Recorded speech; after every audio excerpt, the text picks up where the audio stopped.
Hey there, in this quick video I'm going to show you how you can fix the issue for your BMW F30 if the Bluetooth is not working. So the first thing that you can try to do, and maybe this is going to fix the issue, you want to unpair it.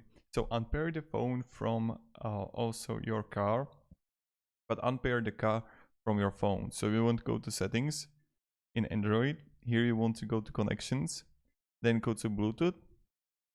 And here you're gonna have your BMW. You want to go to settings, and then you're gonna have unpair. So this is the first thing that you can try. Also, what you need to do is like unpair it then from your car, the phone. And another thing that you can try to do, so what you want to do, you want to turn the ignition on your BMW, and then you want just to press the volume button and the mode button at the same time. You're gonna press and hold it for about 40 to 60 seconds, and it's going to reset. And when you're gonna reset it, then you can possibly connect it to your Bluetooth. And the last thing that you can try to, maybe it's going to work out, is that try a different phone.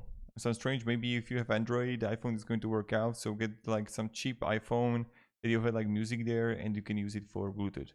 So I just want to make this quick video, and thank you very much and have a great day and goodbye.